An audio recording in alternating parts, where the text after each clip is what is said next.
Hello everyone, this is the Indo Sport podcast and we are coming to you from Langton's Hotel in Kilkenny, famous of course for Kilkenny down the years. And we're previewing the Hurling Championship, which gets underway this weekend. And so we brought together Michael Verney from the paper, Eddie Brennan and John Mullane. The three boys often feature on the Indo GAA podcast feed as well. And we said, let's get together and preview the championship. So we did that. Sit back, enjoy. They're all in great form. And as ever, our GAA podcast on Indo Sport is with thanks to AIB. They are at the heart of Gaelic games across both club and county. In 2025, they're celebrating a decade of sponsoring the All-Ireland Senior Football Championship. And with this year's championship shaping up to be the most competitive in years, AIB more excited than ever to bring fans closer to the action. You can check out the hashtag #TheToughest for more. Without further ado, from Langton's, John Mullane, Eddie Brennan, Michael Verney. So if you're watching on video, you're very welcome. If you're just listening, we look like a combination of a top table at a wedding and a press conference. Eddie Brennan, thanks for having us in Kilkenny. Yeah, you're more than welcome, Joe. Michael Verney, hello. Good, Joe. And nice to be here. Eddie's the manager. I'm the captain, I think, am I? And John Mullane, best man. Yeah, Jesus, the venue, it's a setting for weddings, all right. It's beautiful. Married at first sight, we should call it, Joe, you know? We said we had to do this in person, so here we are. There was some talk of doing it in a cell, but you organised Langton's. Yeah, they were full. So, yeah, look, a lot of, I suppose, good memories here because we used to always get our food here after training. And it was something that, you know, Brian was very strong about, that the group came in and kind of had a bit of grub together and a bit of sneer. And yeah, some very good, funny memories. Even one I thought of earlier was back in 2006, I think. With a couple of young, you know, the 21s moved in, but you had Cha Fitz, John Tennyson and Austin Murphy. So you had Cha C, Austin A and 10OT. So Cat Painters was formed that year. And the boys were on the go doing a bit of painting around. And I remember one evening, we were just inside having the grub and the kind of row erupted, I think, as maybe Cha came in the door after painting Cha's sister's house down in Wexford. And whoever was in the ensuite never opened the door and painted the ensuite part of the room. So the boys were arguing, and this was entertainment for us. It was like, Cha was like, it's coming out of your wages now, that's it, 10 You're not going to be paid for that work. So just, I suppose, silly stuff, but stuff that I think is what probably entertained a lot of us, but it was just the crack in the group. And I think anyone that has ever been part of a group, you know, there's obviously the performance side of things and hurling and whatever, soccer. Yeah. But it's absolutely the characters behind it. And, you know, we were lucky with a couple of good lads like that. And the same too, many's a good night in this place as well. If these walls could talk. Be a few lives ruined, I'd say.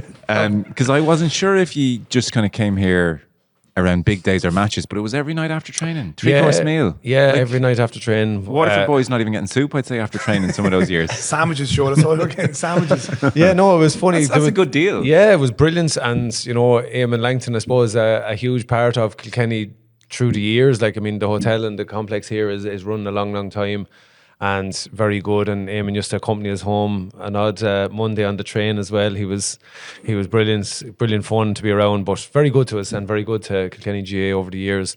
But yeah, no, it was brilliant. Yeah. I think a lot of your colleagues in the media used to love coming down here for the media day. They were getting the best of grub inside. And the steak was, you always got a steak. Yeah, the first night. Presume you got that every night, did you? Yeah, but in fairness, if you wanted it was there. Like, you had a good pull on the menu. So it was great. And I think it came to an abrupt halt one year when kind of Tommy let it slip. I think that there was chicken goujons, or it was a salad, but it was actually chicken goujons and with a bit of lettuce on the side. A bit of lettuce there on the side, and I think the dietitian got a hold of it, and there was no more chicken goujons after that. Little disclosure. So, but no, it was brilliant. It was, and like I said, it was good fun.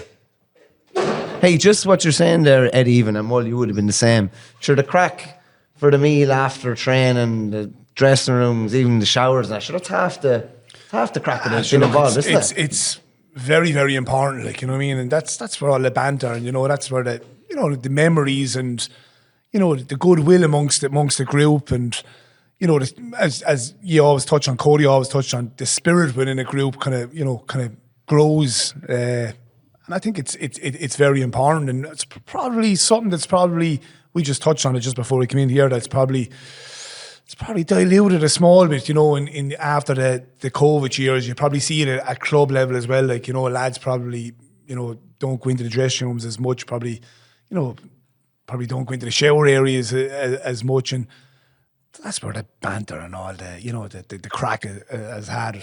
Well, we've had over the years, and even the trips away, going away for weekends away, or the training camps leading into a championship, and if you can get away or get out for a night then and have a couple of pints, and have a bit of crack,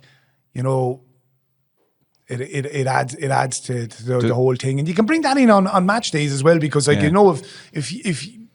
there's one or two quiet lads that mightn't put themselves out there as much, on nights out, if they get one or two drinks into them, more than one or two. You see some characters, like, they could be quiet within themselves, and next thing, as I said, they get one or two drinks in them, they become a different person, and that's how relationships grow. Like, Verney was just reminding you, and you had a blank face, but I could see the wheels were turning. Jesus, if that's true, that you were in Brian Cody's ear singing "There's only one Brian Cody" on an All-Star trip before. Jeez, I can't. I'd say by the end of the podcast you'll have remembered it all. But I was reliably informed by a former teammate of yours who'll remain nameless that you did that. But to be fair to Cody, I think on those trips away, he knew, like, there was the win inside the Cody, and getting over the line and winning for Kilkenny and winning All Irelands, but he was probably one of the most lads that would put himself out there and would have the laugh and the crack, and he'd know when to have the laugh and the crack as well. Remember, even Arizona, it was the first trip I went on, and we had the match, but on that trip it was myself, Henry, Derek, and Dougal, John Hine. There was the 6E was Flinners, Fergal, Ken, Kelly, you and Tony, and we ended up with the boys we more or less went everywhere for a few days, with Vegas and Arizona. But we went and played the match anyway, and sure, had a good couple of nights before that. But all I remember was a half time. I think Sir Lyons from Clare was the manager, and pulled in a half time, and Owen Kelly was gone cracked. He had scored 3-9 in the first half. And the boys arrived on, I think Brian and Cyril arrived on with the bottles of Lucasade, and I can still hear Ken McGrath going, "Go away with your Lucasade, boys, Kelly's on Bud Light." He's after scoring 3-9 from play. So, but it was, and that's what the All-Star trip is about. And even on holidays, I have to say, over the years, any holidays we were on, Brian never really was looking over your shoulder. He'd let the players enjoy themselves. And, he felt that was a hugely important piece. And even having characters around the team, my own teammate, clubmate John Hine, Dougal, was a devil for, like, he'd be doing the stretch, and the next thing, every clap of thunder would go off, like, and it was hilarious, like, okay, big ripper of a fart, like, whatever. But silly little things. And do you know what I mean? There's still, as John said, it's everyday things. It's everyone being themselves.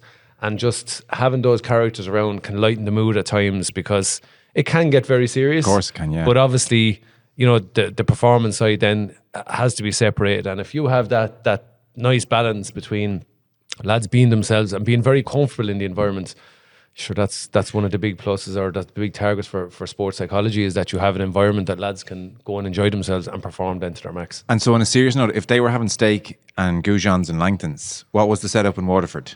Do you have a nice hotel that you went to after training every night? We went to, we just a train down in Aglish. We used to go back to Elephant's Bar back in, this was back in 2001, 2002.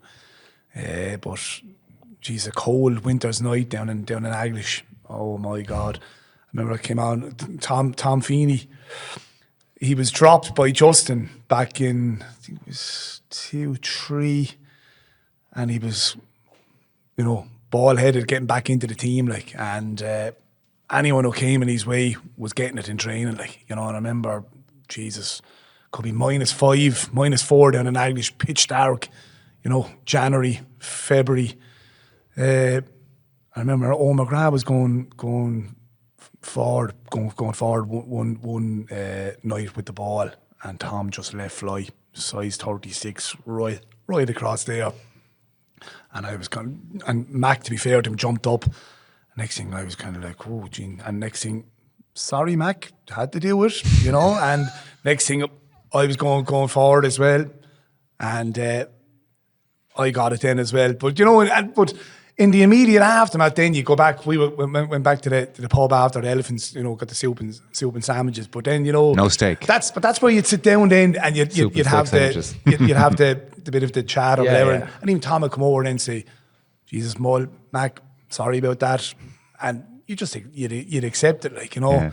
But obviously that all changed then. I suppose from the mid noughties on. The meals then kind of changed and we were well looked after. And to be fair to the Cork lads, I've gone on the record as saying that like, definitely, yeah.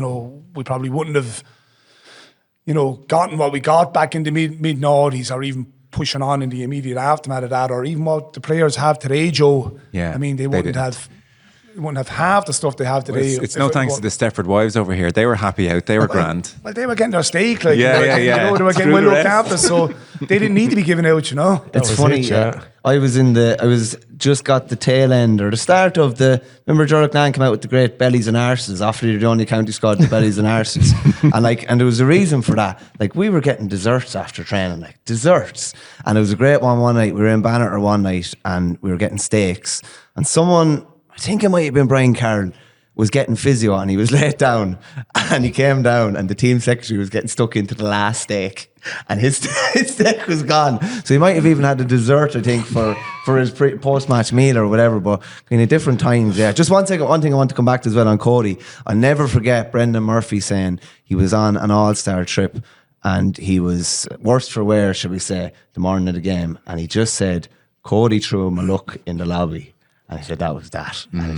Funny story. You're on about food in the immediate after the train. Remember Davey came in 08 and we must have trained for about 25 nights out of about 30.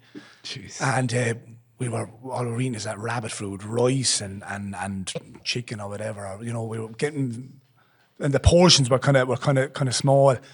And I remember we were out in the Ramada. I think I'd say we were into about day 22 or 23 of the training nights. And Flinner, and it was so funny. Remember Flinner, we were all kind of getting annoyed, like, we were falling away to nothing, like, you know what I mean? And meanwhile, the Kilkenny boys were eating their steak, so we were out there, and I think Flinner ordered a few chips to the waitress that was bringing out what you call a few chips or whatever, like, you know what I mean? And one came out with the chips and goujons or whatever, and didn't lo and behold, Davey got wind of it, and he went nuts, and he said no.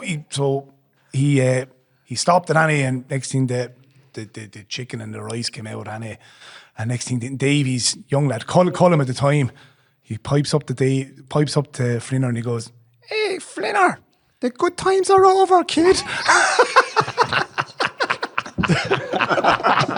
Oh, boys. And I could see Flinner, he's kind of going, "Oh, Jesus,"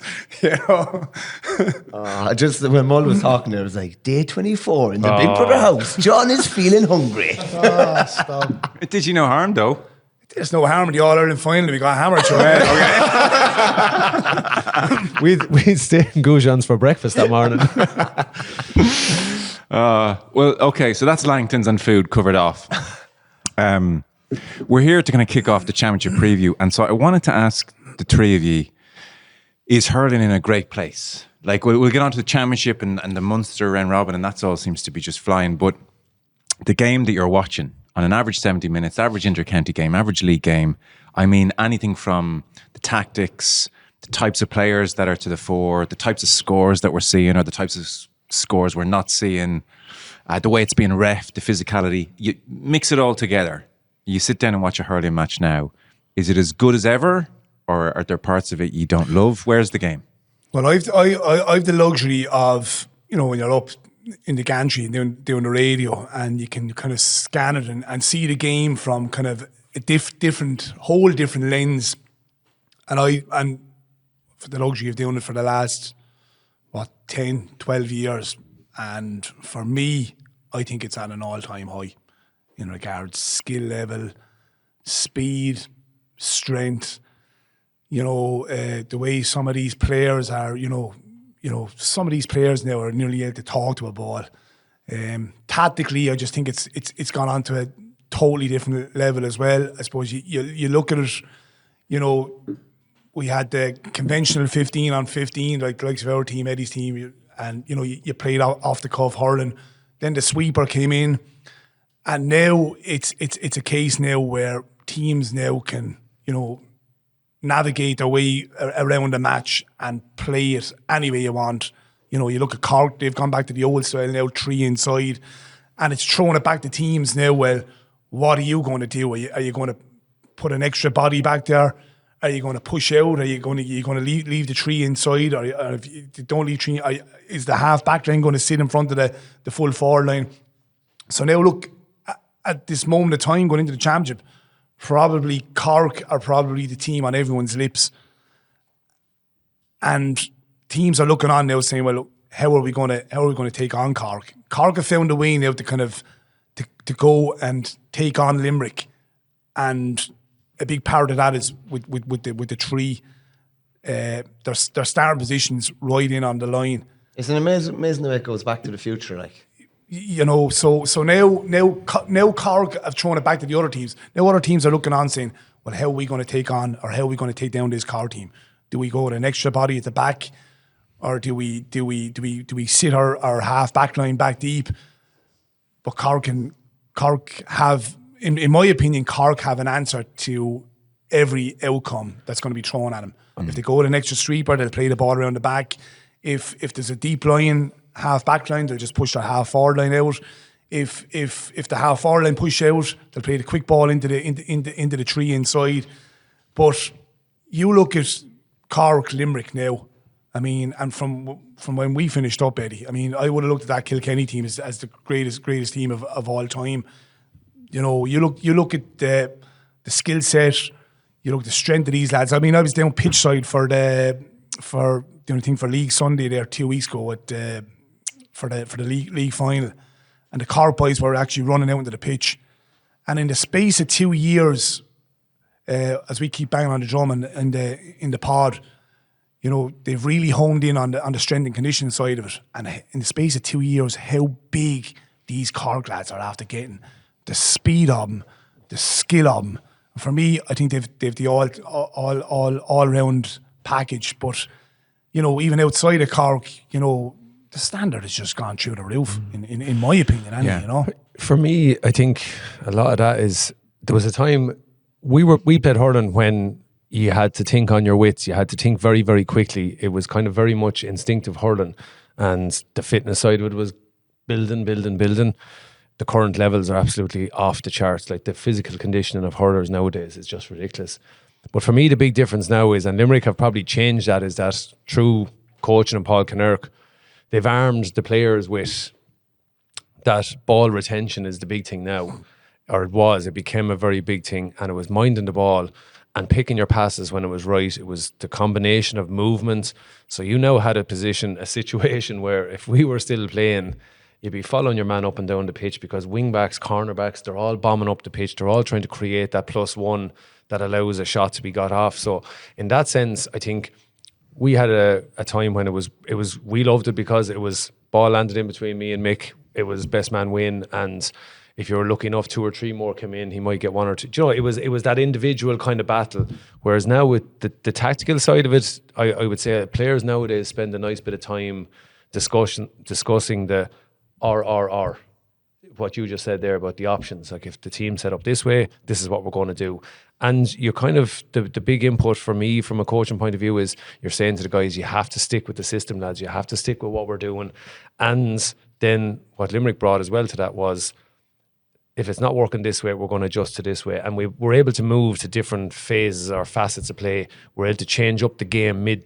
You know, we talked about the famous water breaks. They were, you know, a great platform to reassess what's going on, get a little fix in there. And that's the way I see it now, is that teams are able to play different stages of the matches with different setups. And based on what the opposition do, they will adjust. So it's very much, what are they doing? What are we trying to do? And you're trying to strong arm the opposition to play the game on your terms. And does that make it a great watch as well for the fan? Overall, I think it is a good watch when, I suppose, we're very much deep rooted in the game and wanting to know what's happening. You want to know these little coaching nuggets that you can bring with you. Is there something there I can take? But I think from the point of view, would I like to play that kind of game? Yeah, myself and John just even said it coming in. There's parts of me, yeah, I'd love to play that. Would you love to be in the position that Galan kind of plays now, where the boys will look for that space? Now, again, you're talking about a guy who is just on top of his game the last couple of years. I still can't get over how he didn't get an All-Star last year. But going back to it, how these players are able to adjust or adapt to whatever's been thrown at them. Like, you go back to the 2012 Leinster final when Galway, the first half, they hit you for scores after scores and scores, and I'm sure you were kind of bamboozled. Well, how are they actually doing this? But before you were able to get in at half time and say, kind of gather your thoughts together and say, well, how are we going to counteract this? Yeah. And by the time the All-Ireland final came around, you were able to counteract that.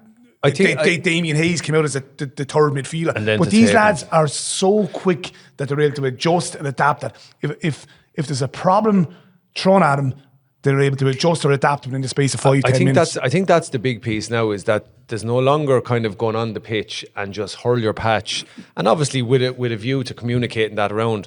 But the communication side of it and the players having those little small chats on the pitch or kind of calling out what's happening, that's become a big thing now. I think if you're it's a real thinking man's game now. You can't just go here, bear in the square, lob it into me and I'll deal with it. You very much have to say, well, they're getting a platform out of, just say, for example, the Diarmaid Burns dropping into kind of the second corner back and that 4 across the full back line. You have to there was a while that caught everybody and it has brought Limerick to where it brought him. Now the rest are adjusting. Like any good team, like any sport, you'll adjust eventually. But I suppose that's the thing. You no longer can get away with me and you and Mick inside in the full back line and full forward line, and whatever comes in we'll deal with it, and then sure, right boys, keep it into us. And it's not. You have to very much, you're not even getting to admire that point going over anymore. You have to be resetting very quickly. And I suppose that's where it is. It's ultra concentration. And I remember, Niall Corcoran saying one time, he said, like, you should be probably more mentally fatigued than physically fatigued from playing the game, because you just can't switch off now. You switch off and your team could get hit for a point or a goal, and you see, and to me that was the big quality Limerick had. They were able to go straight away. They didn't care what just happened. Yeah. They went straight away, and you're seeing an evolution of that now. Michael, are you so we would take it as read, everything the lad said, in terms of how impressive it is, better than ever. In terms of a watch, I think in the main people love what they're seeing. People don't love when teams stand off Limerick and they score 35 points and it's a procession. People didn't love the sweeper when it first came in. Maybe that's kind of calmed down a little bit now. Some people want too many scores would be a complaint. Some people have, like, what are we knocking over points from our own half for too easily? The days of like when a score from halfway was a big moment are not what they were. Like, there'll always be complaints about a game. On the whole, are you thumbs up? It's as good as ever, better than ever? Yeah, the gripes are very small ones, to be honest with you. It's probably the hand pass and it's not been policed enough. It's probably consistency and maybe head-high tackles. But as these are relatively small things in the grand scheme of things. Like, I think back to last year and I think Cork and Clare played two absolute epics. One in Munster, one in the All-Ireland final. Cork and Limerick played two of the greatest games of all time as well. And that's just 4 off the top of my head. Look at even Carlow and Kilkenny last year. From your point of view, Ned, it probably wasn't great, but from a Carlow point of view, it was probably one of the best results in their history. There's small little gripes. It's not like the gripes people had with football where it was unwatchable. Like, even an average game of hurling is still a very, very good watch. Now, I still prefer the arm wrestle. I still prefer the probably 119, 118 game, not the 129 to 224 or something like that. That's why, like, even, remember Ned, you were beaten in 05, 519 to 419, was it, or something like, or 518 to 418? And Cork and Clare played a week before and it was 16-15. I was like, forget about that 9-goal thriller. This was the game. I was working at that and it was a great game to watch. Brilliant because game. I think Clare were 4 or 5 up. Yeah. And Cork pulled it out of the bag. It was a great game to watch. That to me now, it's a middle ground between the real high scoring stuff and the low scoring stuff is the perfect game. And just in something the lads were saying about Limerick, I've said it to the two boys like numerous times on pods.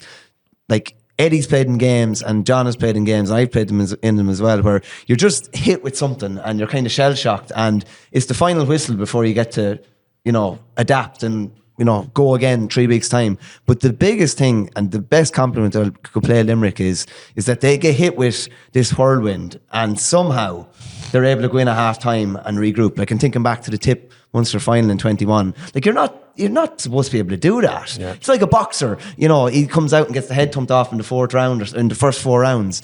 It's hard to adapt and overcome. Limerick are able to take every punch and solve it, whether that's great coaching from Connacht and Alan Cunningham and these boys, or it's probably that they've coached the players to a level where they're able to problem solve on the pitch. And what do you put that down to? Like, is there a period within a training session now that's kind of sort of 15, 20 minutes where we're going to work on that? Because I'd say it's players having to discover and see, and not been spoon-fed things, to be honest with you. Because if you spoon-feed people things, some people will take it in, but the vast majority won't. Limerick are obviously discovering and learning as they go along, because otherwise, like, how do you adapt in the middle of Croke Park, or how do you adapt in the middle of Thurles, unless you're able to think for yourself most of the time? You know what I mean? I think that's it, because sometimes the ultimate systems failure from a coaching perspective or anyone is if you are in the middle of a whirlwind or an avalanche and the players are looking out at you and they're shrugging their shoulders, you're in trouble. Yeah. Whereas being able to, and so it's like, what was it, Tiger Woods saying, train hard, play easy. So in some ways, if you don't prepare, and it was, before Paul Connacht ever came on the horizon, it was Brian's core philosophy was we experience everything in training that we're going to experience. So when you get out in the match, you're not shocked. It's like that ultimate, I often give the example of, you cruise to a ball and just you're putting your hurl to it, bang, you're just knocked flying and you're kind of sitting there on the ground, you're going, oh, it's a match. Yeah.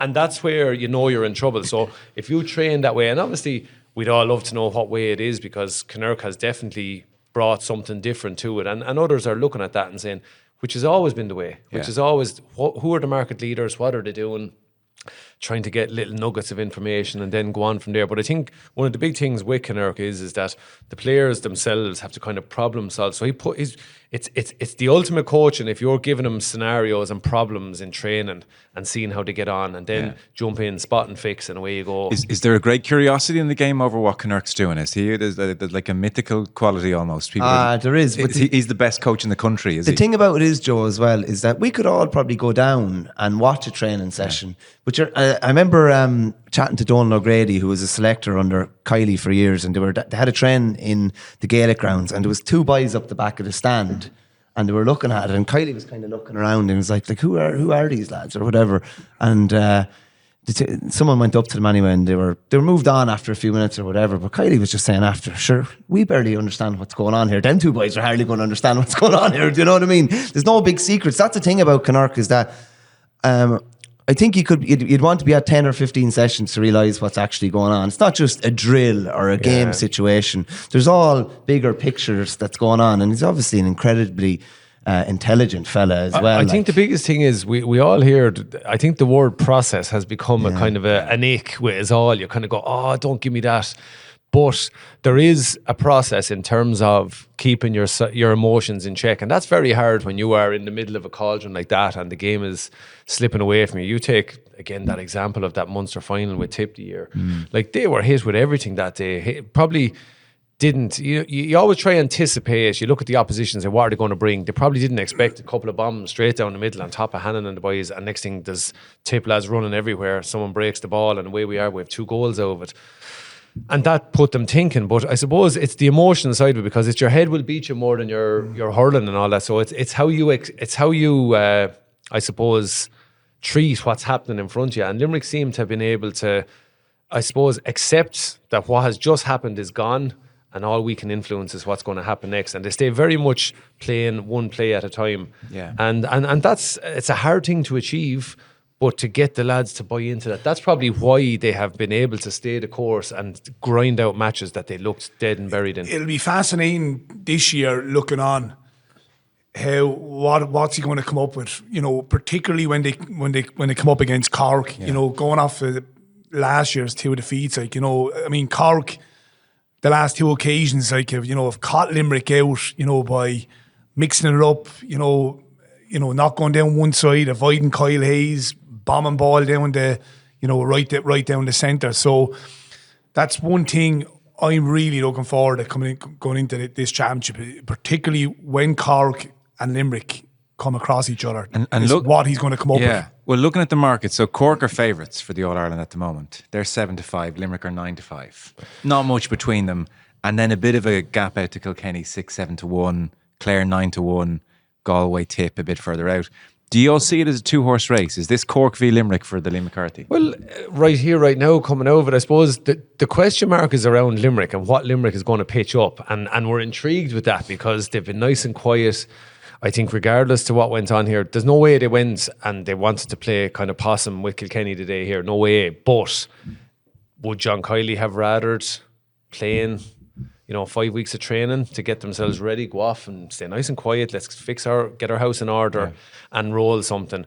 He didn't want to be probably facing into Tipperary because, there's always, whatever comes and goes with a match previously, I still think it would have been probably not the situation for Limerick to roll into, would be to go along and beat Tipperary in the league final, knowing that they're going to Thurles in 2 weeks' time. Because if ever there's an opportunity to pull the rug from under a team, well, there's where you do it. So they can land into that nice and fresh and take Tip on a one-on-one and go for it.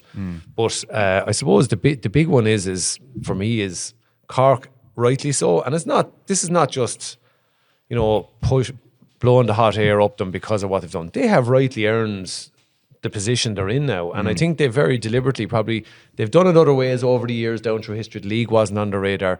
This year they probably said, lads, it'd be nice to get our hands on a bit of silverware and get that confidence and that aura about you that you're kind of going into matches, not arrogant, but just a little bit of a swagger. There's enough of that there already. We know what Cork teams are like. They see this. Cork hurlers will see it as their divine right. And that's their traditions and their whatever you put it on. And they haven't done it for the last couple of years. But they have a lot of talent in that team. I think they're rightly the favourites. It's what Limerick bring after that. After that, then they still have to manoeuvre through the minefield that is Munster, and you just don't know. And by God, I am waiting for Sunday because, we mentioned it. What are Clare going to bring? Like Cork slapped Clare around Ennis in the league and put 6 goals in on them. And you'd imagine now that Brian Lohan probably just went away and said, "Okay, lads, let's bottle that up now, and we'll mind that for the first round." I would imagine Clare, they are eating barbed wire this week to get a crack at these Cork boys. And especially now with their league champions, it'd be a great way for them to start the Munster campaign. Just on that, Joe, I wouldn't underestimate the value of getting a piece of tin on the table for Cork. I think that's huge. And then that's one famine ended, a 27-year famine. And obviously the end goal of this year is to try and end the 20-year famine. But I think it's gas. We have spoken a bit about Limerick, but it's amazing to think the team that were going for a drive for 5 last year, they didn't win the All-Ireland, obviously. They're going for 7 in a row in Munster this year, and they're not favourites to win the All-Ireland. And there are a few questions about them, but to me, they're still the tried and trusted team. Cork, I'd probably be a bit of a doubting Thomas about Cork until they actually go and do it. They look like they're better than last year. They look like they're better equipped to go and do it. But what's the doubt? The doubt about Cork? Yeah. Just until they actually go and do it. That's the thing. To be honest with you. When they do it, I think you're talking, they could win 3 or 4. Right. And it's just a matter of getting over the line. It's very like McIlroy with the Masters, to be honest with you. I think that's the thing with us all. I think we acknowledge, and it's not, look, is it pressure? Is it all the rest of it?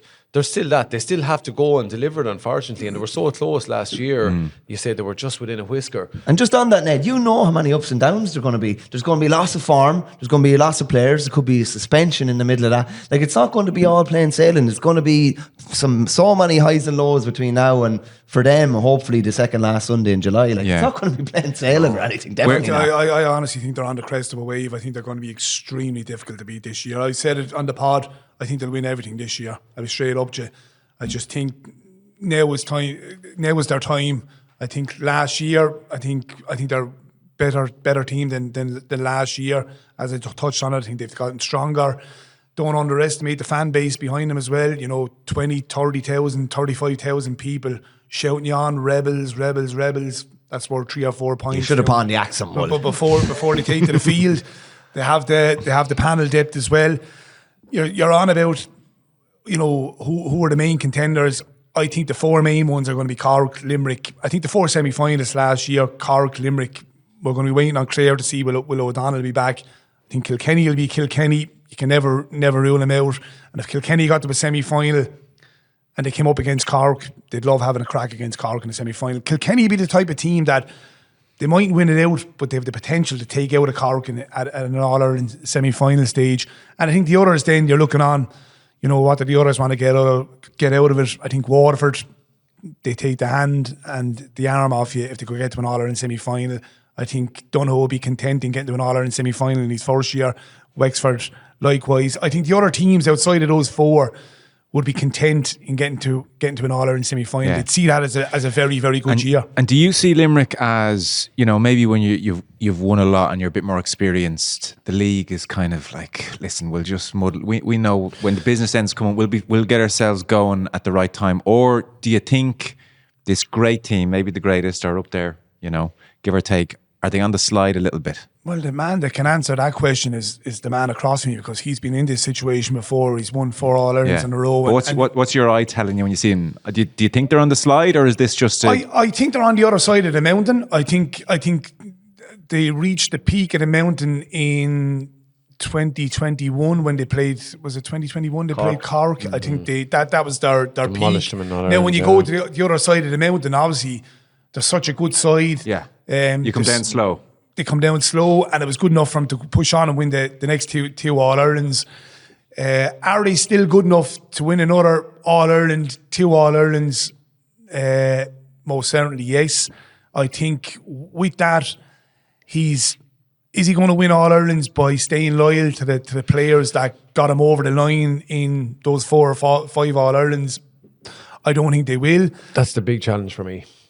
That's the big question. I think that, this is a real test of John Kiley. To be ruthless. Yeah, because again, our own man, from my experiences, like when we spoke about this back in the pod, he left off Tommy in an All-Ireland. He didn't pick Henry in an All-Ireland. Remind me of that one when he left off Tommy. I think it was a 14 kind of. I think, was it that year? He left him off for 14. Most of that year. He was a converted forward. Yeah, he had him in the half forward line. So I suppose the point being, regardless to who the characters are, and this is, look, I really admire Kiley. I admire what he's done, even the way he has carried himself, and he talks very openly about things. But I suppose the big thing is now he has had a cohort of tried and trusted, and when the chips are down, he has been able to go to them. But now, he has to be able to spot now when 1 or 2 of them are just waning a small bit. And that's a very hard thing to do, because you have to take out your loyalty out of it now. You have to say, what is going to get the job done for us today? And is it time to integrate some new lads into the team? Is it time to let them off? And yeah, I know A, B and C, you've been very good to me in the past, but I have to think of the bigger group here. And do you know what, to be fair to Cody, because he does get a bit of bad press for like the ruthlessness. A player retires and it's not like he gives them a hug or more than a 2-minute phone call, and it's kind of talked about as, geez, coolness there, which people don't love. But he could flip that and say, I kept that distance for the good of the team, so that I could drop Tommy. Who doesn't love Tommy? Yeah. Do you know what I mean? And still not about it, without ever. Well, Jim Gavin done it with Dublin as well. That's another prime example. Well, I think there's one example. I think in 04, we kind of, I think he felt himself, and I think he acknowledged this to a few people, was that he felt he got a small bit close to us all. Yeah. And he got a bit comfortable with us in terms of, and it's not a bad thing, it's human nature. Yeah. And it's sometimes then when you come back and you have to step back from the cold light of day and make those very hard decisions and know that your neck is on the line when it fails. And I think Brian got very comfortable with that, because he felt if it was what he felt was the right thing to do, he just did it. And that was it. This is the first time Kiley has to do that, is it? The only worry I have, Joe, and we spoke about this on the pod a couple of weeks ago, is from 8 to 15 up, all right, they have energy, they have legs to come in. You're talking the likes of Adam English, young O'Connor, Shane O'Brien. They have it from 8 to 15 up. The worry I would have is from 8 back to number 2. I don't think they have lads that they can trust, real young, energetic lads that can come in, touch tight, speed. Because let's be honest about it, as of right now, right, John Kiley is going to be looking on and saying, right, who have we got to overcome this year? And the main team that they're probably going to have to overcome are Cork. And what the Cork have up top, they have an abundance of speed. And now they have the strength to go and match Limerick in that department. So now Kylie's looking on it, right? He's probably from 2 to 7 or from 2 to 9, he's probably got 6 or 7 players that are in that age bracket of between 29 and 32 years of age. All right. And you go back to when Kilkenny, what did Cody do? And we touched on it. He introduced Paul Murphy. Touch tight, speed, full of energy, Killian Bucky. So that'd be the question mark I would have with Limerick. Do they have 2 or 3 players that you can bring in, full of energy, full of running, rather than these lads that have miles on the clock, and if they're going to be coming up against Cork, will they have the legs to stay with some of these Cork players? Okay, that's interesting. The goalkeeper one's fascinating as well. Yeah. Like Mull mentioned 2 to 8, and he's right. And then it's 1 to 8, because if there's going to be a new goalkeeper for Limerick in the championship for meaningful games for the first time in over a decade. That's going to be fascinating. And like the value in Nicky Quaid for me is just, and again, initially we'd seen the value of him and it wasn't, but it really came to the forefront through 22, 21, 22, 20, those few years. I think they got 116 off puckouts against Kilkenny in 2022, directly off puckouts. Like, so he was able to find his men and create scoring opportunities. That is phenomenal. Huge. And who's man in possession at the moment? Dowling is probably in possession. Is it Dowling? Just about, I'd say. And so I haven't seen a huge amount of him. What's he like as a shot stopper? He's to be honest with you, he's brought off some that's good the surprising saves. part. It's probably the puckouts is probably the area that's but like, you're measuring yourself against the best and somebody who's been drilled to do that for over a decade, and it's so hard to do. He just is able to find space, and Hegarty and Tom Morrissey, it's almost like telepathic. He knows where the ball has to be and where they're going to be. So that's actually been his problem area. And the other thing is even I suppose the little bit of, like, I feel if Limerick, the pressure is off now to some degree, and I remember I done a thing with Declan Hannon there before Christmas, and I just said, Jesus, if you could go win one now, it would probably be nicer than all the rest, because you feel you're gone and those doubts are there. So it could even be that they lose this year and then come back, or whatever. That's the one that will really, because they look as if, and they've moved on from that. It's, as you said, they're down off that mountain. Now we're down here. Let's try, can we get up again? And there's going to be a little bit of pressure. They have the know-how to get the job done. They will come with something and say, look, this is Cork's platform.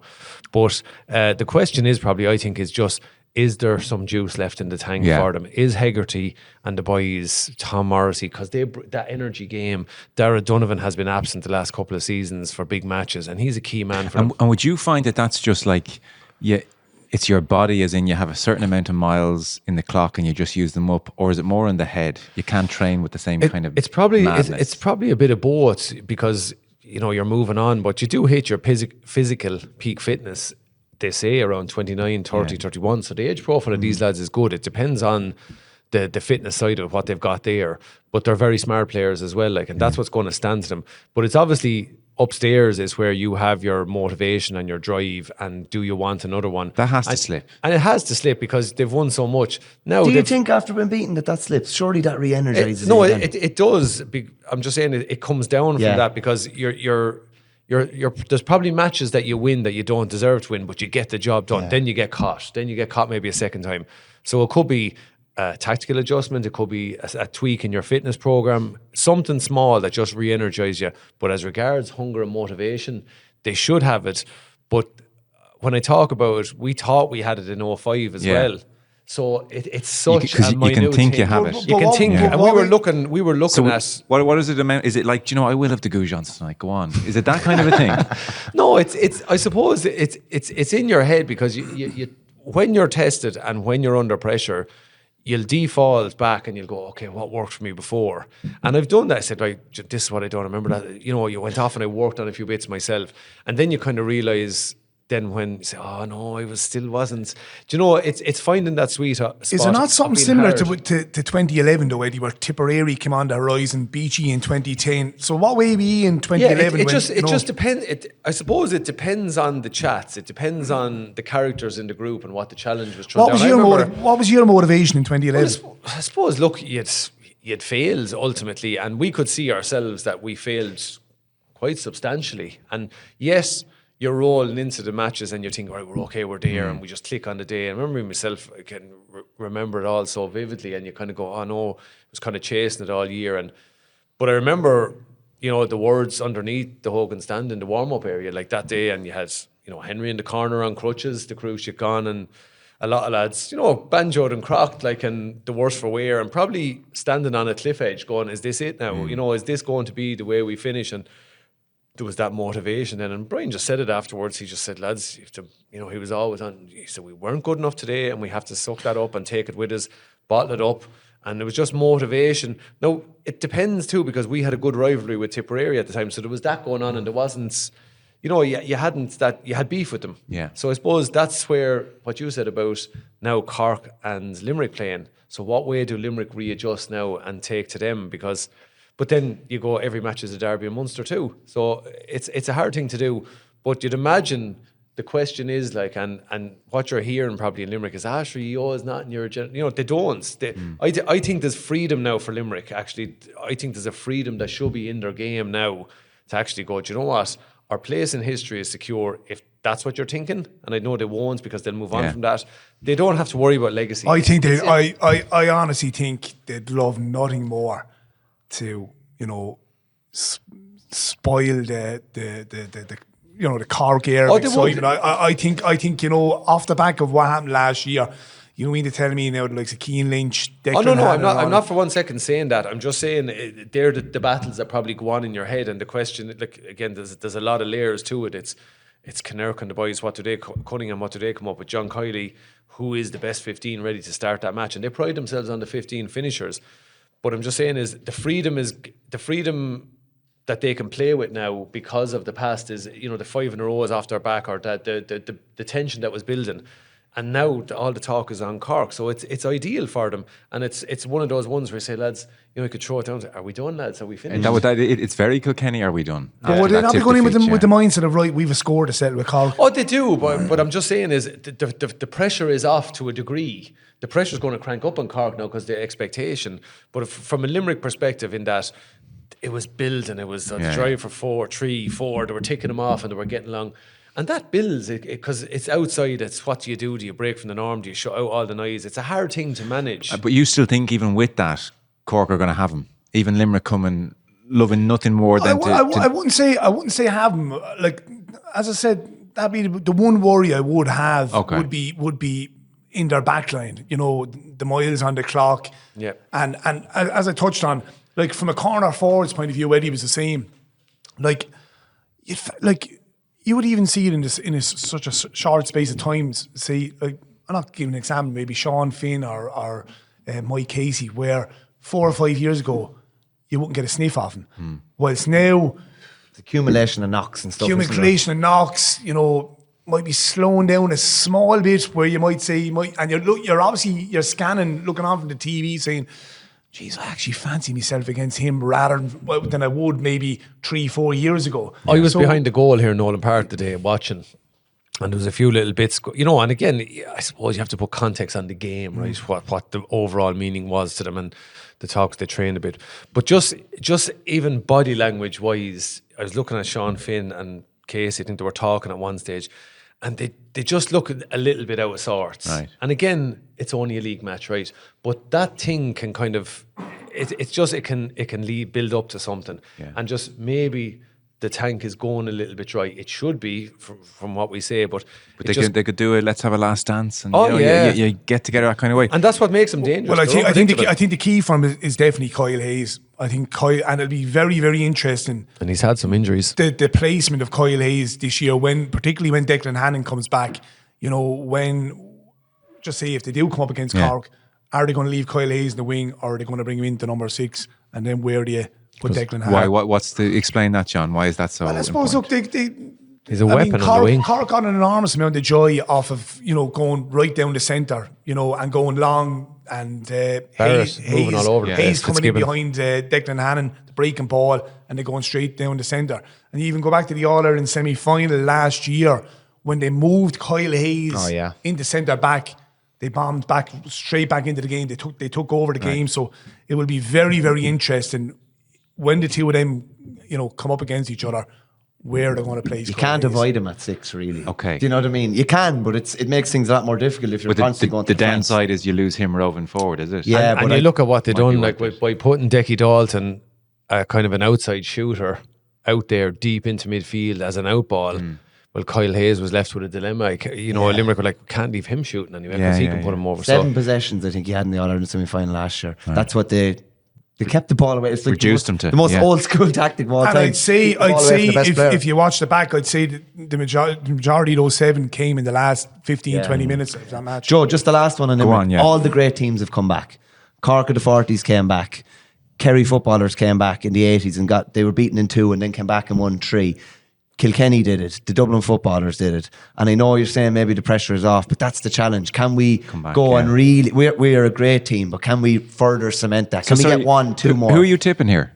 I think Limerick will win the Limerick will come back for that reason. Will win the not just for that reason. But I do like... There is beef with Cork and Limerick. And that's why... There's definitely... It's the same with Ian Tip. And it's gas. Tip were... taken over Hurling in 2011. Yeah. And all of a sudden they didn't win another All-Ireland until 2016. Now, I think Cork are a hell of a lot closer. I think they're right on the edge. I think there's with great rivals, there should be a little edge to it. There was and where were you coming down, though? Going to your head. I've won Cork and I've won Limerick. I suppose I can understand completely where Limerick are. I think there's a little question marks about them, and that's brilliant for them because they go, great, this is a great way for us. And that's why I mean the pressure is off them a little bit. They can really attack this. The pressure is going to build on Cork. It's hard to look past Cork from the energy side of it and the momentum, the squad depth.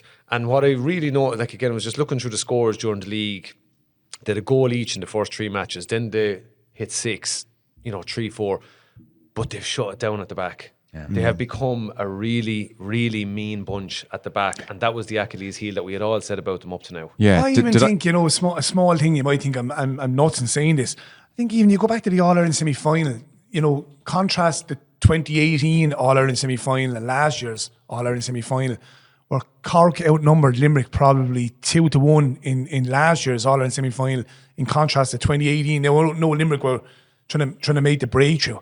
But I even think there's probably an onus back on the Limerick supporters that the next time they do meet in a big game that they're not going to be outnumbered 2-1, because if you're outnumbered 2-1, as I touched on, it's a big advantage. You're nearly up 2 or 3 points before you take to the field. So I actually think maybe the Limerick supporters probably got a small bit laxed and thinking, right, we're naturally just going to win 5 in a row. And I'm not bullet dodging either. I come back to I just thought. Sorry, what did he say? Distract. I don't know. It's very hard because you're allowed to say it's too close to call. I do. No, you're not. You are. Yeah. No. I suppose you'll know more, but I haven't experienced where Limerick were. I would fancy a kick in them. Okay. But he has to integrate 2 or 3 new lads. It's going to be, for me, it's his strategy now and the set up of the team and then the go-to as the match goes on.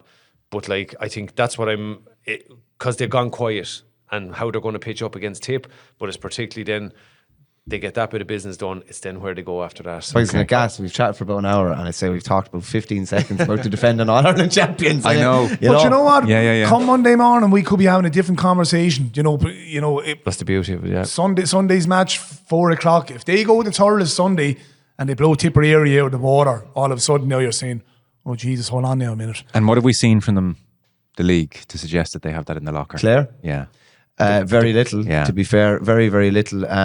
But it's gas once you get to the top. Their approach was last year try and get a league title, get momentum, build a panel, and they did. And they didn't have O'Donnell for the league last year, and their panel brought them on the final. Actually, they brought them on the final, and their panel came to fruition. All that work throughout the league came to fruition in extra time, where they brought on lads that people probably didn't know much about, the likes of Keane Galvin, Darragh Lohan, etc., and it got them over the line. They probably maybe haven't had that many breakthrough players throughout the league, but it's been a different type of league. They were relegated, obviously. They had the blow of losing O'Donnell, maybe not for the year, during the league, but there's surely a kick in them as well. You're thinking maybe John Collins' a year older, McInerney's a year older, can they go to the well again? But as Mull was saying there, and you kind of briefly mentioned it, Eddie, the old school breaking hurls off tables, paint coming off walls, hinges coming off doors, And I know, Mull, you were talking about in your column, I think, on Saturday, like you'd love to be a fly on the wall in that Clare dressing room. It mightn't be a sustainable approach for the whole campaign, but by God, at the start. emotion for one game, just go on pure raw emotion. We let our people down when Cork came to town 6 weeks ago. They absolutely battered the defending All-Ireland champions in the Fortress Ennis. Kicked them around It was no Fortress that day. And if anyone not expecting a hop from Clare on Sunday is mad, in my opinion, and there will be the hop of all hops, and they'll be hopping off Cork as well. How many hops in one sentence? But I can't wait for that, and that's the great thing about it. Like, because like at the end of the day, like Lohan is tribal and raw, and he will. I don't even think he'll have to say much, to be honest with you, because they'll know. You telling me John Conlon won't know, David McInerney won't know, Tony Kelly won't know. Conor Cleary. But do Cork now, are they a steelier bunch? Bring on the fight, lads. We'll fight you. I think so, and that's great, and that's what they were missing. There was a little bit of a soft core there, and it's well, it'll be way. tested in Ennis, though, I suppose. And that's the beauty of it. Like they can't relax on their laurels because they know now what it has took. Years of hurt, years of no silverware to get to this point. And now I'd imagine, Pat Ryan is thrown down to him, but you have to move on. That's what the best teams do. I think what will stand him as well is the fact that 12 months ago they walked into an ambush down in Welsh Park, and I think they will be ready for Sunday, knowing that Clare are going to throw everything at them. It is amazing, isn't it? Like the round robin was only brought in because the football crowd were bringing in the Super 8s, and Hurling thought, gee, should we do something? Let's just dust off this old round robin thing we had thought of before and bring it in. And it's been like a supernova. Yeah. The Munster chairman was saying that there's about 7 million brought in at the gate last year. I was reading there'll be 7 sellouts just in Munster alone. Like, instead of kind of dulling that kind of edge to a game, it's not really knockout, it's the opposite. It's like you can't get a ticket for these games. Why has it been such an unbelievable success since 2018, do you think? This has taken off now into the best almost 2 months of the year in some ways.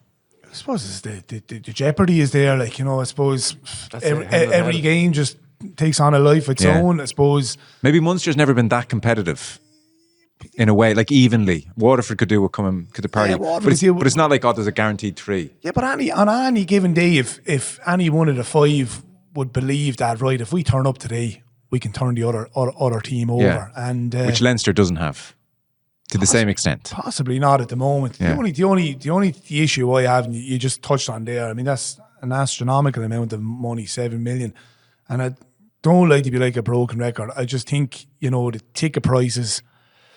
I think, putting it up another €5, and I've heard people, arguing that, in contrast to the price of Champions League games and the Premiership games, I just think we need to be very, very careful going forward. I think it's great now, and I think as people have touched on it, there's supply and demand, probably hence why they've put up the ticket prices, but. My fear is that in the previous championship, like I'm speaking for the families that probably only have a certain amount of income coming into a household, that they're nearly going to have to pick and choose what games they can go to, because I mean, within the next 5 weeks, you've 4 games within 5 weeks. That's only the group stages, and at €35 a pop. Now, people would say it's great value. For entertainment wise, what you do get, but I just think there needs to be we've seen the Leinster chairman Derek Kent saying the Leinster tickets, they're capped at €25 now. They don't. I just think there needs to be clarity going forward for the next couple of years, saying, right, this is where it's at. It's not going to keep going up. We've seen it with the league final tickets, went up to €20. We've seen it with the kids tickets, went up to €5, and then a couple of weeks later, then they were giving out free tickets for a certain amount of tickets if you're involved in a club, and club member can bring you.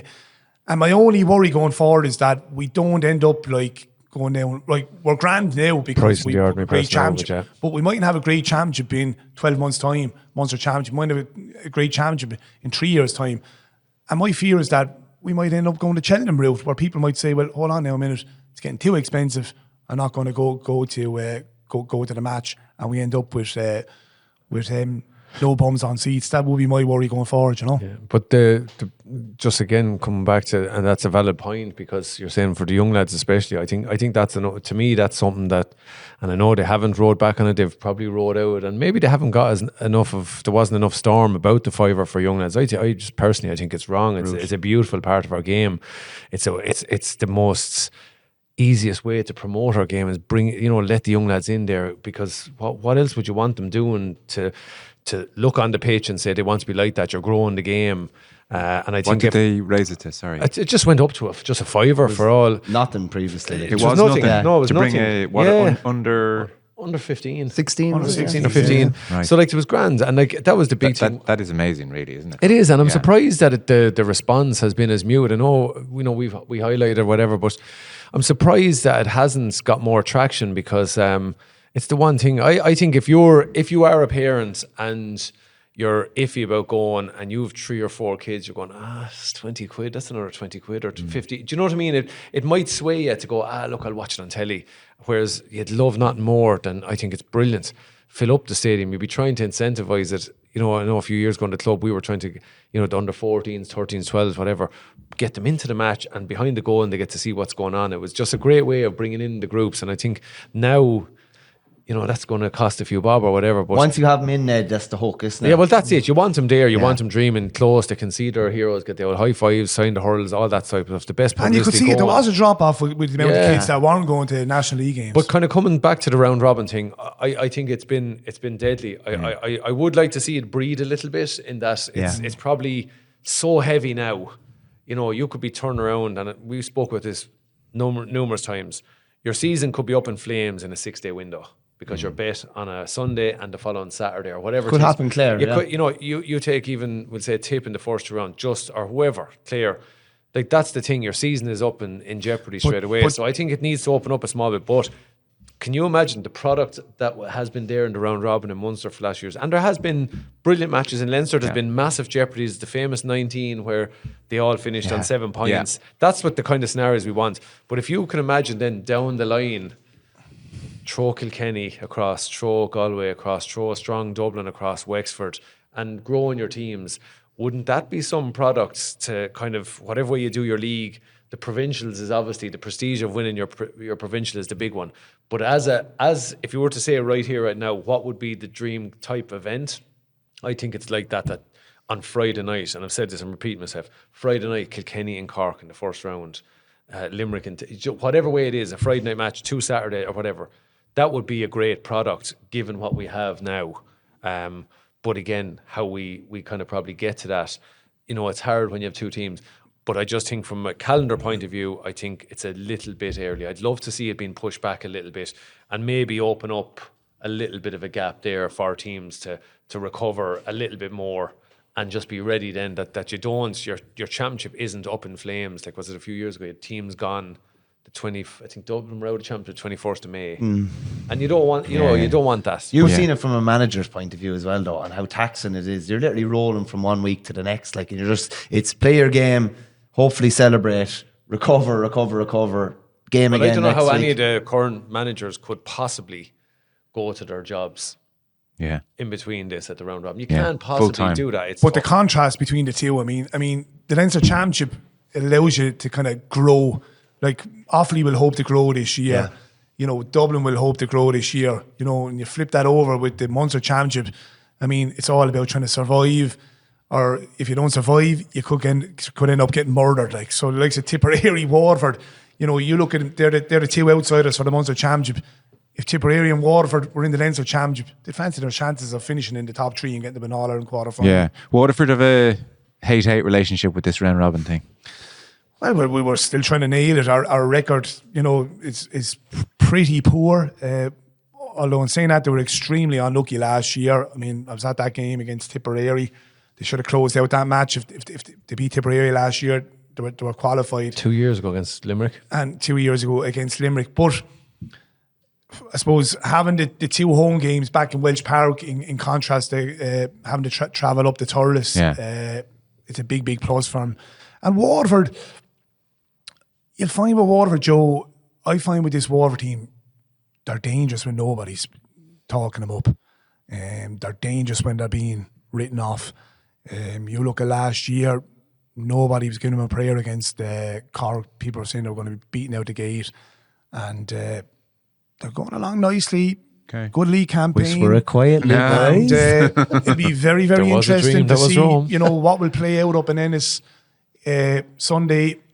If we're predicting that both Cork and Clare are going to go at it hammer and tongs, if we're predicting that Cork were to overcome Clare have to come down to Welsh Park 7 days later, battered and bruised Clare team, albeit they'll be a bit sore, they'll have the bit between their teeth.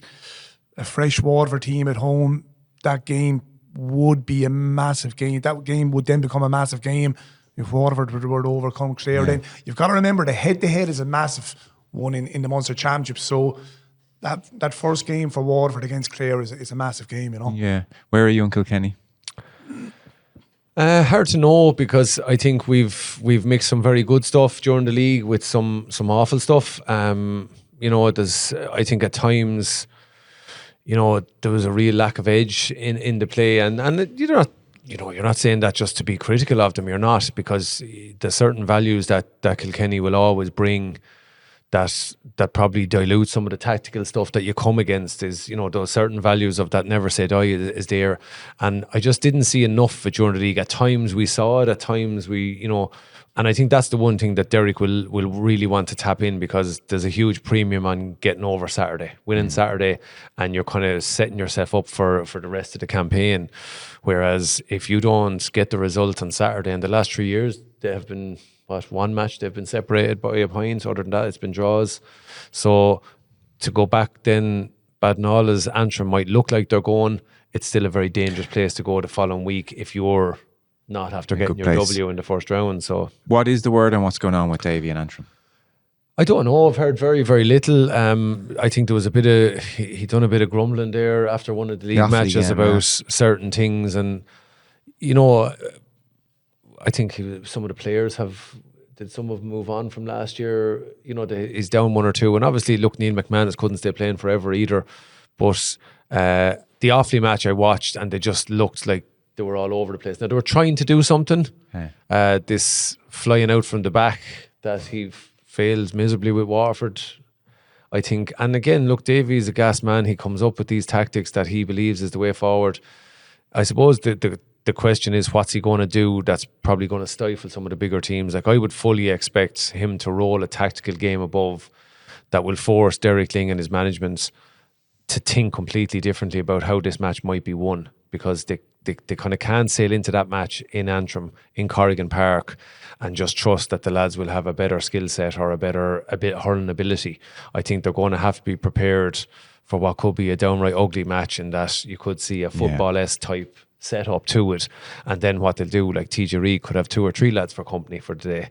Do you know, because Davy will identify that if he can nullify TJ Reid's influence on that match, he might be able to do something else where you'll see him bring a lot of energy and then his bench. But I don't know, because we've heard very, very little, and they've had a poor league campaign. Now, the only thing that's towards the end of they it. turned it around. It was like a real kind of a low point. Offaly battered them over in Tullamore, and that'll obviously be the big game. I think anyway, it'll be the big game at the end of Leinster to see who stays up or who goes down. But they turned the corner towards the end of the league, so I don't think they're in a bad spot going into the. And I suppose it's new concepts as well. He's probably putting in a system for them lads, and they're adjusting and learning to that. That doesn't happen overnight.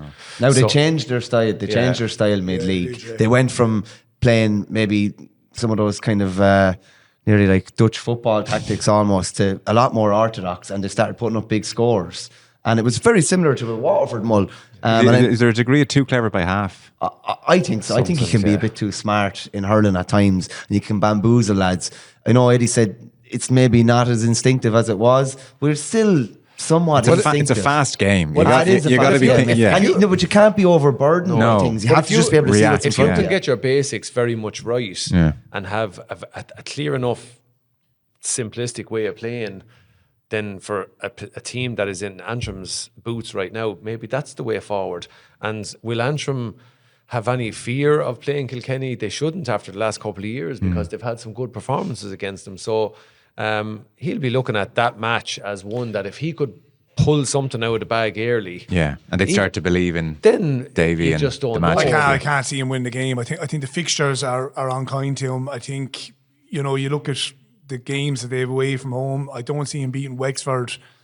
The one big game that you would say that they possibly will really home in and say that they might have a chance of winning would be Offaly, but I think they've got to go to Tullamore for that match. I couldn't see him. Not simple either. I couldn't see him beating Galway or Kilkenny. Dublin have to go to Corrigan Park. I think it's going to be a very, very difficult campaign for him. You'd be thinking, and particularly they beat Wexford up in Corrigan Park last year, so I think Wexford will be really on their guard going into Saturday's game. So you would have been thinking, like, if they'd Wexford and Offaly both at home, they might have been eyeing those two games up and saying, right, we can only get 4 points out of them. But I think it's going to be very, very difficult, and it's going to be very, very hard to see where they're going to pick up results. Yeah. We can't talk about everyone. I'm sure there'll be Galway folks saying, where's our preview and all the rest. Who's your favourite hurler that you want to watch this year, 2025? You can interpret that as the best hurler in the country if you want, but just who's your favourite hurler that you'd pay money to go and watch this year? I love the fact that Alan Connolly gets goals. He's a goal machine, and I think he's, to me, one of the key. I know they've had other lads added to him, and I've been saying this for kind of a couple of years. Last year he's so direct, and he's a smart guy in around the goal. He's clever. So are we talking about Eddie Brennan here or Alan Connolly? What are we? No, Alan Connolly. Sorry, absolutely. okay, sorry. Yeah. Absolutely ancient history now at this day's show.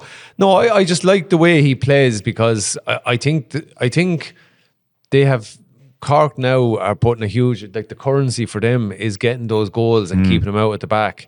It's something that has probably bucked the trend recently, in that Limerick were always about hitting that 30-point mark or up around that was going to get them home in most matches, and a lot of us they'd be all saying that now. But Cork seem to be, like, with the tree inside, they force you to defend so well. Yeah. You can't. And Hoggy, despite age, he's still zipping around nicely. And like, even the start of the league, they didn't really play him in some of the matches. Jeez, he's bang on form now again. Like, and he's so tidy with the hurl. You can't leave someone like him. And Limerick historically likes to kind of lose their men a bit at times.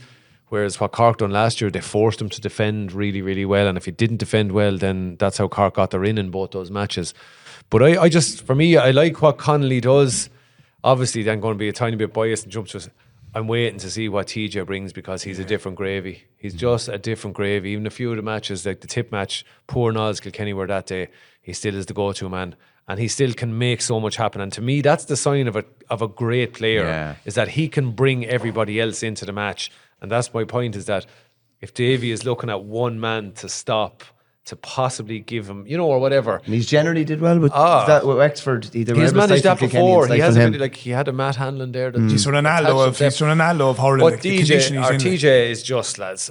He's just a joy to watch. Any way you want it. I'd love to see him, and I've saying this for a while now. I go back to 2014 All Ireland, when he, tortured poor James Barry inside the edge of the square in that replayed All Ireland.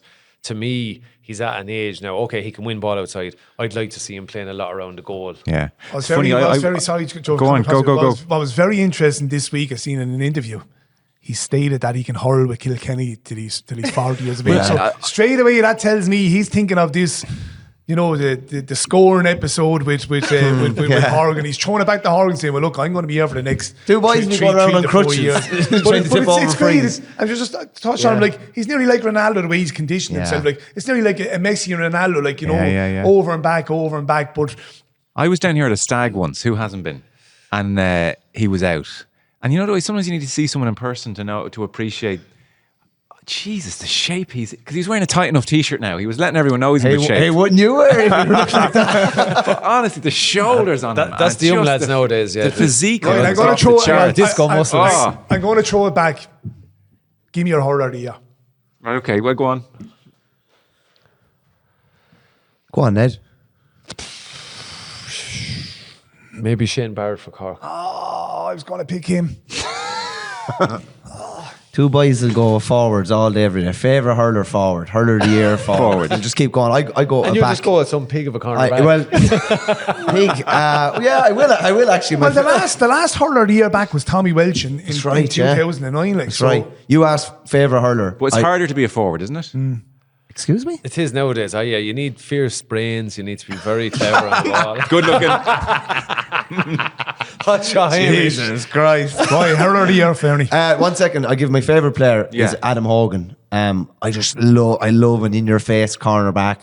Always wants to rile up the corner forward, wants to get in his face. I'd be straight with you. I thought in last year's All-Ireland semi-final that he mentally broke Owen Cody. He broke him mentally. He just tormented him. And your favourite player was Connolly. He did a fair job of breaking him in the All-Ireland final as well. And I think his performance on Sunday will tell a lot to see how Clare go. And I think someone like him, cornerbacks don't often set the tempo of a game, but someone like him can. As regards hurler of the year, I would look at 2 Cork backs, funnily enough. One would be Kieran Joyce and the other would be Rob Downey. And it's funny because we would have been talking about Kieran Joyce as the Cork centre-back for the next 10 years until he got hurt last year. And then Rob Downey comes in centre-back and now they have a centre-back, and they've kind of swapped around. And Downey, you just can't get around him at the minute. He's so hard to penetrate around that centre of defence.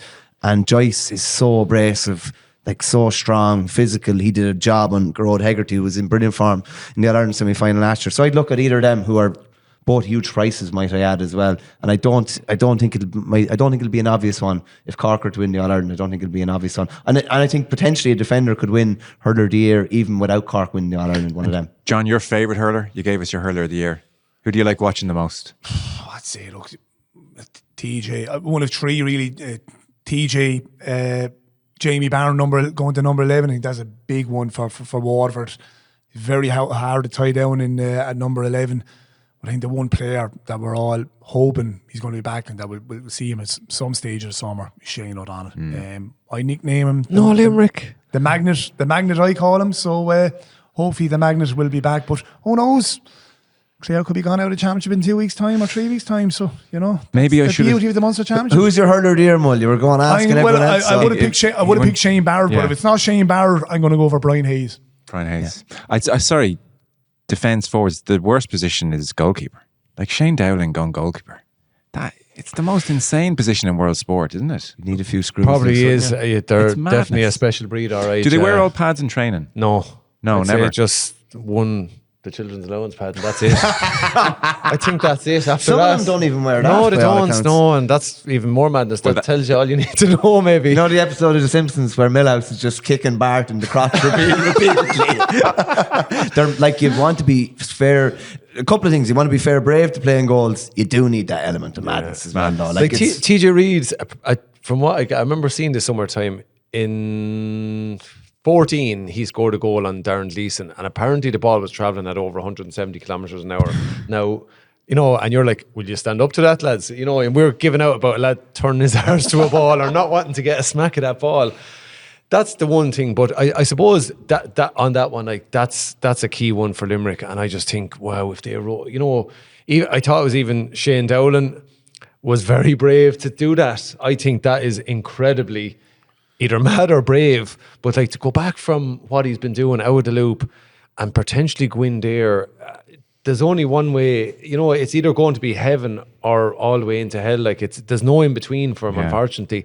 But has that been done before? Like where someone has gone from the studio back to the pitch? I think TJ's planning to do that when he hits 40. I think did Adrian Rowan and Kilkenny did. Adrian done it. Yeah, Ronnie, my neighbour would have done that. Yeah, he was. He played in goal a good bit up along, but he was kind of the sub goalie for Kilkenny through 92, but he was out the field equally as good. But Dowling had never dabbled with goalkeeping before the injuries. With Napiershig in underage days.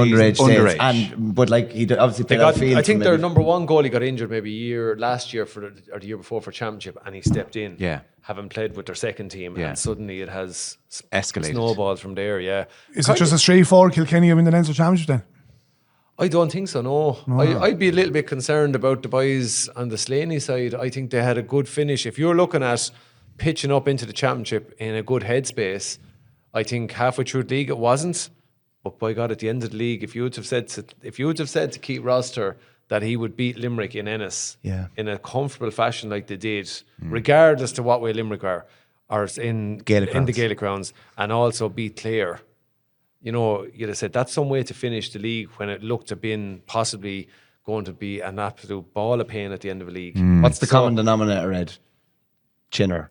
Look, when I think he has gone to, I would have been, I said this openly, I would have questioned his out and out hurling prowess, maybe 2-3 years, about 2 or 3 years ago. But the last couple of seasons, he has been just a different gravy. And he's just spent three months in Australia. Yeah. I haven't seen him yet, but I can imagine the state of his body after that. I'd say he's ready to go. The Leinster launch was last week, and I was sitting directly beside him. Jeez, boys, like he's an absolute animal. Like he's probably one of the greatest GA specimens. Like he's muscles coming off muscles. Like, do you know what I mean? But he's agile. Oh, you know what I mean? But I thought a couple of seasons ago he got very kind of bound looking and heavy looking. Oh, did you? Right. Whereas I think he has got that real life. What he has is he can cut hard left or right now. Yeah. And he has it left or right. He was won the league last year against Galway below. Like he was exceptional that day. Like he threw over points that for me have took him up to the level of the top ball strikers in the game, which I think he hadn't been maybe up to 3 or 4 years ago. Whereas now, like it was very much, we were all saying, oh, he's a specimen. It's like, no, hold on, he's playing hurling.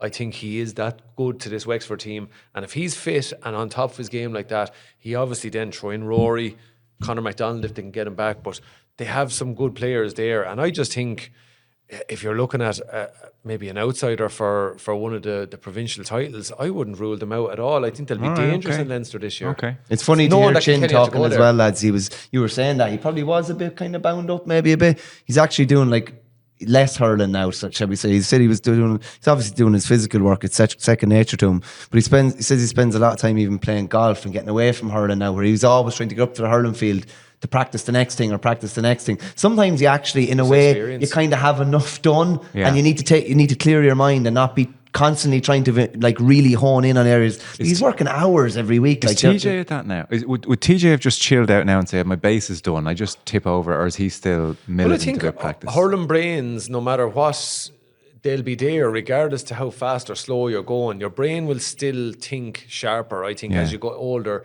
You see things quicker, and that's the difference with the greats. And with his freeze, do you think he's still doing mad? Like, are him and Horgan still doing wild hours on a practice field, do you think? Or are they almost just... I'd say TJ probably has tapered it off a little bit. I heard, like, at times he obviously dedicated him to, I think at different stages of your career, you go completely OCD with all that stuff, and then you realise, okay, that's maybe not as good as I need to be, or I don't need to be that way. I know Horgan, I was hearing different things about what they used to do. Like it was 7 in the morning, this kind of mental stuff. Like, and you kind of go, Jesus.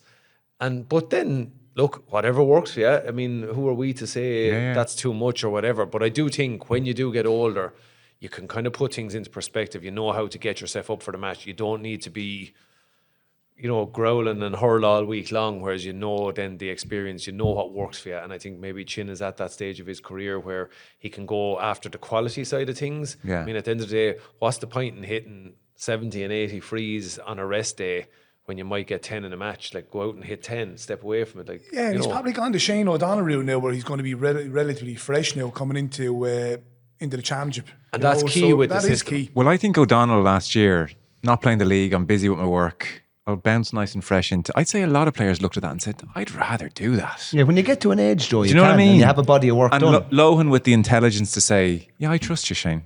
You don't worry about it in the league. Live up in Dublin, you live in Dublin, come down then to Ennis for the summer.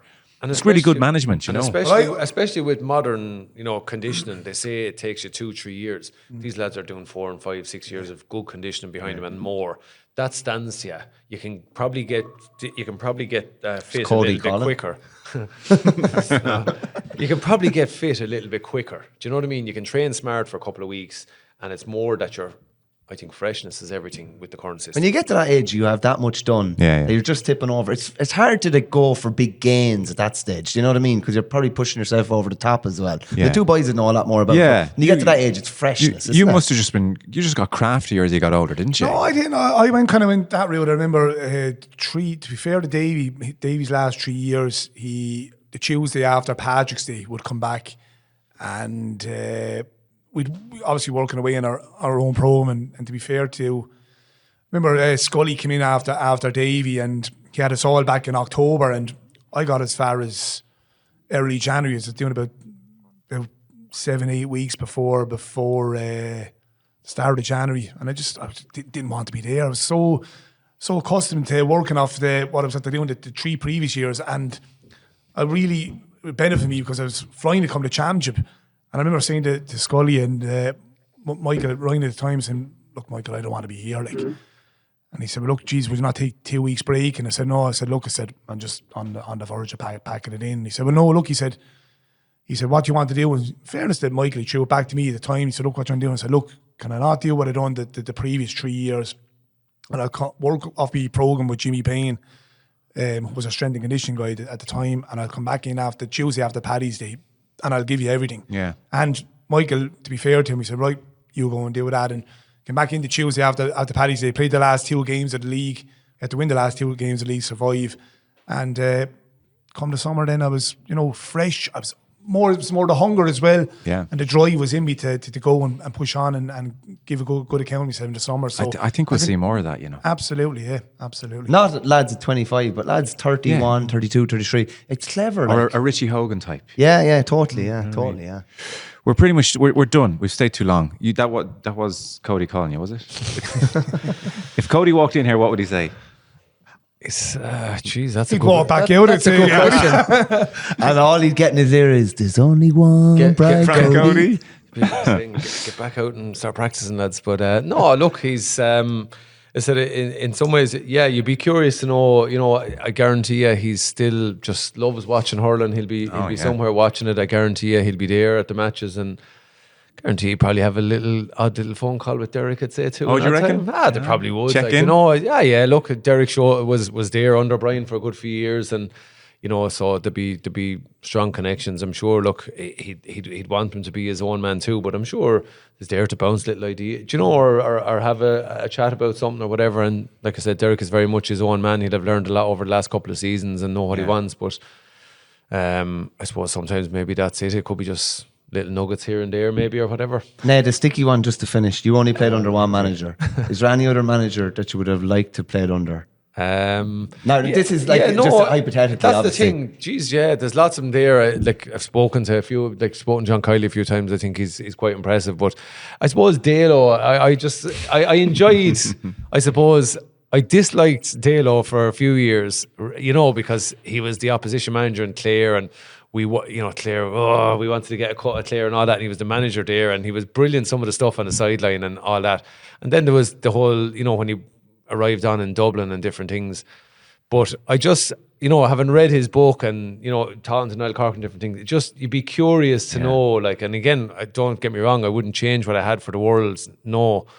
But you just look at someone from now where I stand, and you're trying to manage and coach teams, you just go, well, what could I learn from that? But just some of the episodes that he went on with, I just, arriving into the dressing room with the togs and a hat on him, asking about the pool with the Dublin was before lads. league final. Before the league final, so you just go little things like that, and he's a kind of an energy guy, Dalo.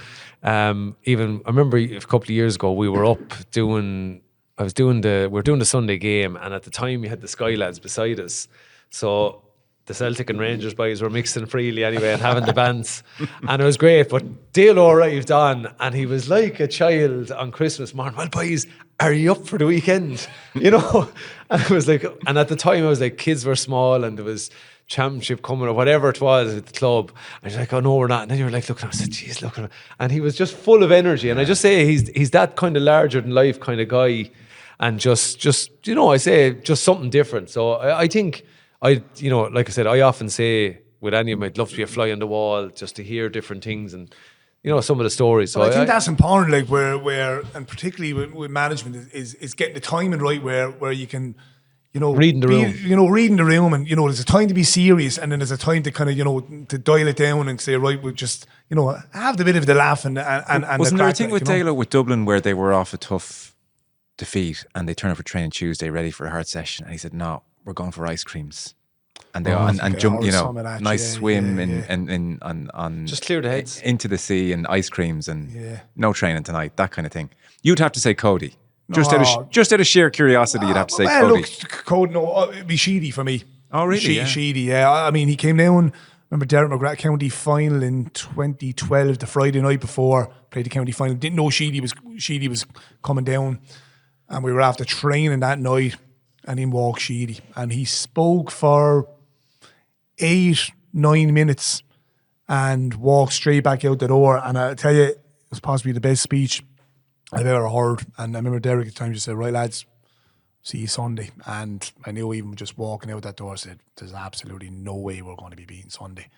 And, you know, he just the type of personality, you just know by even the read of the room that night that, yeah, he'd be the type of fella that I'd love to play under. What was the gist of the message or the speech? I couldn't be telling you that now, Joe. Because I'll tell you, I'm sure now Liam Sheedy's possibly going to go on to other club teams and he's probably going to go on and give him an all pep talk before the next county final or whatever. But yeah, it was probably one of the best speeches I've ever heard, yeah. Okay. Sheedy wouldn't like me telling you that now either, no. Yeah. Eddie, before we finish. No, just before we finish, you're talking about the Sunday game. Is it okay to tell the Cyril Farrell beef story, please, just to finish off? I've only heard this once, and I just can you fill us in, please? Yeah, once or twice now. Last year was it, but one of the years anyway. The food would be, we'll say, what you had in the canteen. We'll say on the Saturday. We'll say on the the Sunday you had whatever choice. And I remember saying in the lunch once, I said, lads, can we, the build up to it, I said, we order an old takeout this evening when we're having the meeting and getting ready for later on, just whatever. And so we said, yeah, grand. So Rory and the lads and Des, yeah, we'll order that. So there was, and we're around the table picking the team or whatever, and you know the usual stuff that we're going through, the All-Star team, Night All Ireland. But anyway, Ken was there as well, and Ken looked at the menu, and out of nowhere, Ken goes, oh yeah, Mongolian beef, I love that. And I was like, how do you even arrive at Mongolian beef? I said, did you have it before? No. I said, so why would you go for them? It's like, the rating was like 4 of the spicy yolks. You know, the hot the little chilies. Yeah, yeah. So, and Cyril goes, someone said beef. Yeah, I love beef as well. And I was like, I don't know. So the food arrived and we're doing the chat. And next thing we're eating away. And Cyril Farrell starts hissing. Like he's like, he's after eating the Mongolian beef. And you can see him reddening up and he's like, and like, get water quick. And I was like, I blame Ken. I said, that's your fault, Ken. You know, you've offed Cyril. And like, because everyone, you know, Cyril Farrell is just, to me, he's like the granddad of hurling. He's just absolutely box office. And now when the poor devil was under pressure, like, with, you know, that initiative, if you're not used to spicy food, you know, you hate it and it can change how you feel for 2 or 3 minutes. And we're, you know, but I remember the poor devil afterwards. I just kept laughing at the whole thing of, look at Ken, and all I could think of Mongolian beef. Like, how did he even arrive on that? Whatever about fillet beef, or do you know what I mean? But poor Cyril anyway. But we didn't. He made it anyway in the end, and he's still there. But it was just, I remember inside myself, he probably took the distraction of the whole seriousness of the meeting and picking the team of the year was that he was okay. But oh no, look, it was again. Des, do you remember you saying Des actually thought he was a goner? Yeah, like Des, I think Des might have joked and he said, Ken, what you have to do it? So, but no, it was one of the funniest moments, and there could have been something being discussed, and it's almost like, will you fish up there? What's going on? We're trying to pick a team here, you know? Like, geez, it was just, I suppose, such an unusual thing at such a moment that, and we'd been there a few times, you know, you knew what was coming on the Sunday night, and you'd be having that production meeting or whatever, like, but yeah, look, thank God we still have Cyril with us. Anyway, thank God. Do Langtons do Mongolian beef? I was going to say it, Fellas, brilliant. It was good to do it in person. I always see Mullane in his van and I get the sweats looking at you. Like there's heat coming off the thing. yeah. Like when you're there in that van at minute 45, I just think, let him out. Well, I'll tell you now, the Milan van will be kept going for the summer, won't he, Bernie? He definitely stay going. I do have people on to me like wondering, like, what's the makeup with a van? Like, it looks like John is sitting in the middle where the handbrake should be. Like, what's the story like, you know? What did you say, Mull, to tell them what your job is and that kind of crack and what type of van it is? Oh, I'm selling scrap. Highest van selling scrap. It'd make for some little cameo arriving into matches and Muller's van or something like that would be brilliant. Could sell Mongolian beef, maybe. Mongolian beef, yeah. You couldn't get much hotter anyway. Fellas, brilliant. Enjoy the Hurling Championship. It's going to be a great couple of months. John Mullane, Really looking forward to it. pleasure. Thanks, Michael Joe. Verney, brilliant. Cheers, Joe. Eddie Brennan, super. Cheers, Joe. Thanks, fellas.